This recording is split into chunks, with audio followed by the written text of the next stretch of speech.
By the time video game characters appear on our screens, they've usually undergone a few changes, because just like real people, they rarely come fully formed, and it takes time and effort for them to become the person, animal, or other that we know them to be. Apparently, an awful lot can happen between the initial pitch and a game's eventual release. Any number of considerations must be taken into account when creating a video game character, and often there's at least some sort of story behind any given design. While some are pretty straightforward evolutions of a basic concept, others are decidedly more interesting. Some video game characters are the result of an unlikely turn of events, while others owe their existence to some sort of odd inspiration from which the devs managed to create something iconic out of the decidedly mundane. Ultimately, this all adds up to the same thing: utterly bizarre stories behind why characters look or act the way they do. With that in mind, I'm Peter from TripleJump, and here are 10 weird stories behind video game character designs. Number 10. Sonic the Hedgehog.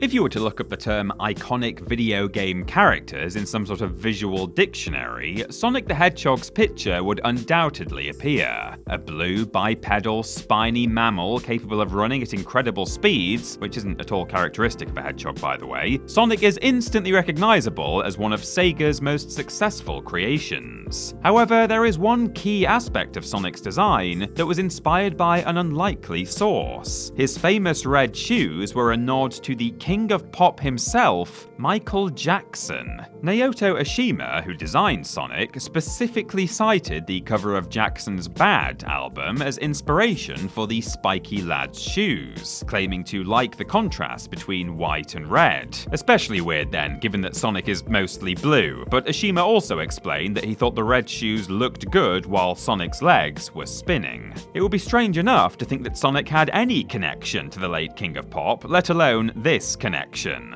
Jackson was known more for his singing and dancing than his ability to run at super speed, but it seems that wasn't of any concern to Oshima. As long as the whites of Sonic's eyes looked good against his shoes, that was enough, apparently.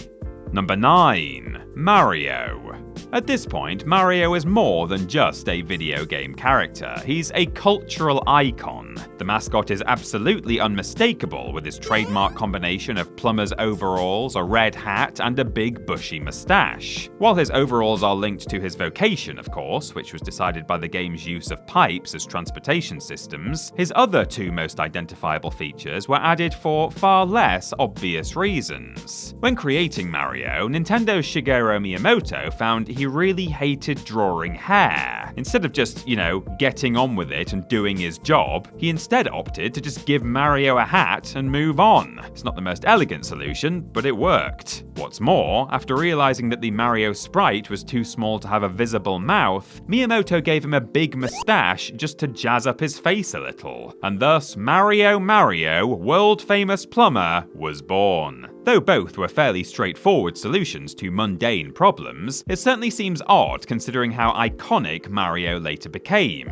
The thought that he only looks the way he does because his designer didn't want to draw hair and wanted to do something to make his mouthless face look a bit less bland just makes things all the more interesting. Number 8. Bayonetta. The Bayonetta series is unique to say the least, so it's probably no surprise there's a weird story behind the eponymous witch's design. Bayonetta herself is known for her singular taste in clothes, weaponry, and attack styles, so really it's clear that a whole lot of work went into creating her. Surprisingly, however, it's really only her limbs that have an odd backstory. When creating concept art for Bayonetta, designer Mari Shimazaki felt as though female video game characters typically had short limbs. After drawing sketches of a long-limbed Bayonetta, it turned out this was exactly what the character needed. The game's unique action mechanics called for a taller protagonist, which is ultimately what led to Bayonetta's incredibly long arms and legs being used in the final game. In hindsight, making Bayonetta tall enough to carry out all sorts of acrobatic witch-based combat techniques was one of the game's greatest successes. Without her excessively lengthy appendages, Bayonetta might only have been just another forgettable protagonist, so Shimazaki's innovation turned out to be a crucial aspect of the character. All that being said though, the fact that Bayonetta's unique action ultimately stemmed from an oddly specific perception about female characters in video games at the time is an interesting twist of fate, to say the least. Number 7. Crash Bandicoot. Outside of Australia and New Guinea, most people only know of one Bandicoot. Naughty Dog's Crash Bandicoot catapulted its titular character to global stardom, with the marsupial's platforming adventure hailed as something of an instant classic. However, as distinctive as Crash's look is, he was almost very different. When making Crash Bandicoot, the developers at Naughty Dog couldn't decide on a colour for the protagonist. In the end, it came down to a process of elimination. Whichever hue looked best against the game's various colourful level designs would decide Crash's final look. After what we can only imagine was a minimum of several weeks' painstaking playtesting, orange won out, and the rest is history. In the grand scheme of things, it probably isn't overly important, and if Crash had been brown, red, grey, or purple, the things that made his earliest adventures so popular would still have been intact. Even so though, the notion that Crash's final design and iconic colour essentially came down to a sort of colour lottery is mildly hilarious. We can just imagine the Naughty Dog developers stood with a bunch of Dulux colour swatches as though they were planning on painting an old shed rather than deciding on the design of one of gaming's most iconic characters.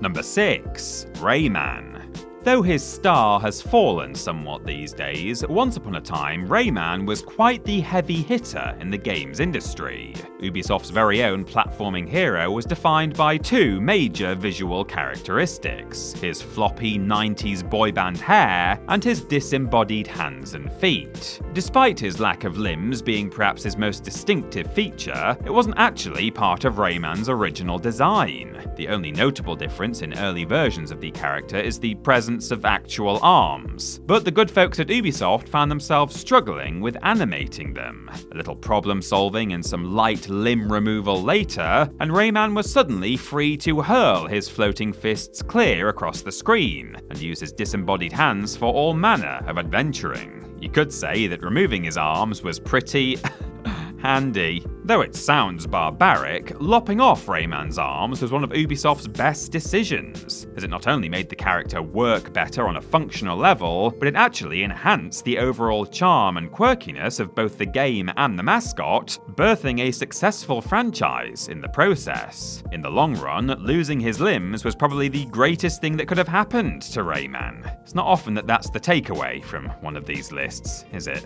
Number 5. Lara Croft.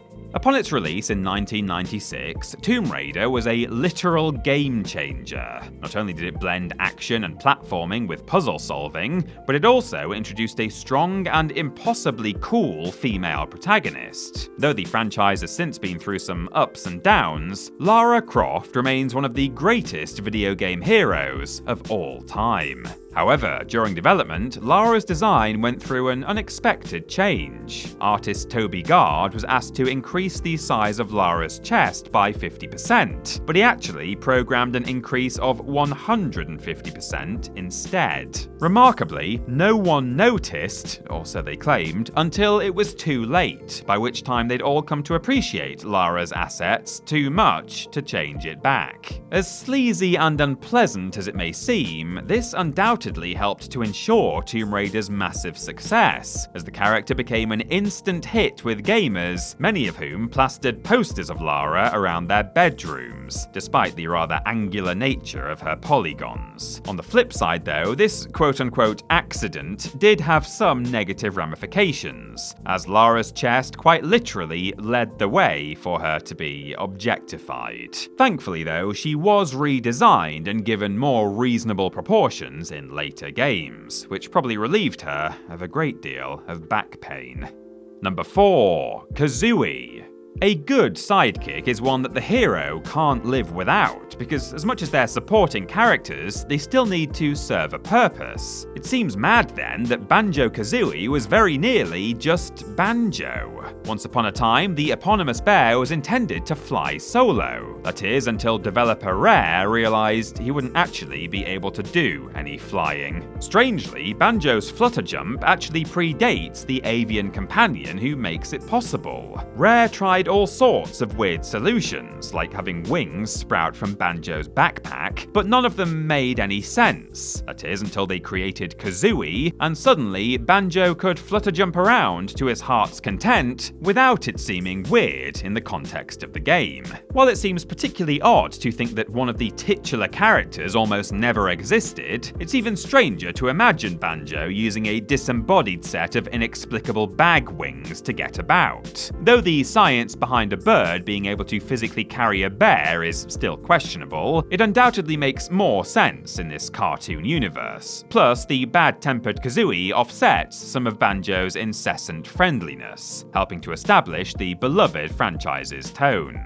Kazooie may only have been created to solve a simple problem, but he ended up being an integral part of the series. Number 3. Sora.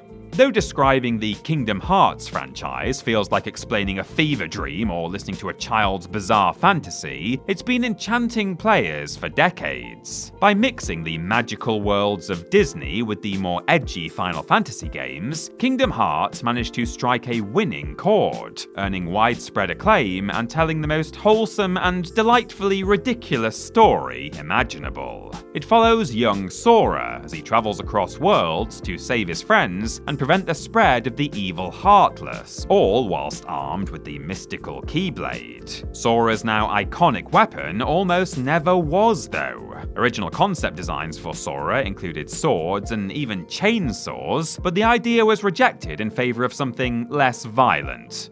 Because weapons shouldn't be able to actually inflict injuries, come on. As much as it seems ludicrous, it does actually make sense, and whilst a young boy attacking monsters with a chainsaw might sound like an incredible game, it wouldn't fit with Kingdom Hearts' Disney-heavy story. Painful though it might be to admit, the Keyblade probably was a better choice, especially as Square worked it into the very centre of the franchise's narrative and imagery. Even so, Sora would have made light work of Maleficent had he been given that chainsaw.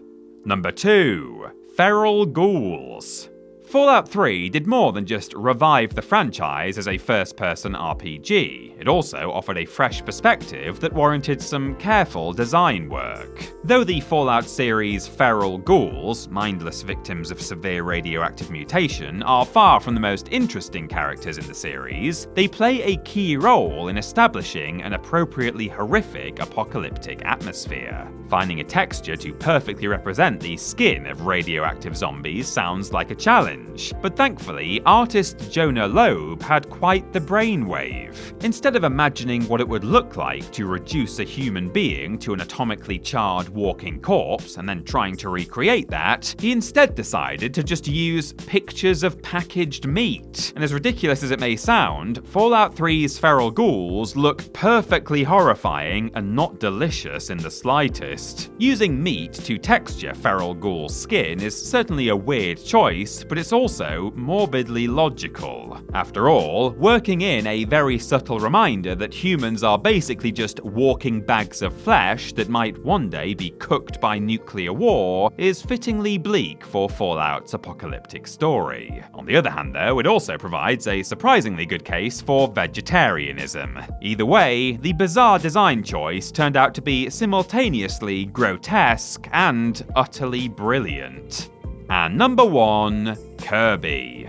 Despite massive success, Kirby remains Nintendo's other mascot. He might be the gaming titan's third choice when it comes to leading characters, but the hungry pink blob is undoubtedly iconic. However, he wasn't ever actually intended to look that way at all. While developing Kirby's Dream Land, Nintendo made use of a simplistic placeholder sprite, an otherwise unremarkable blob. Over the course of development, creator Masahiro Sakurai became increasingly enamored with the sprite, and by the time the game was finished, Kirby remained exactly as he was. Some might call it laziness, but it turned out to be a particularly savvy choice, since Kirby's simplistic design actually fit perfectly within the world and allowed the developers to focus on honing gameplay rather than animating a more complex protagonist. As much as Kirby's design might not be as interesting or conceptual as other famous video game characters, it's impossible to imagine imagine him looking any other way.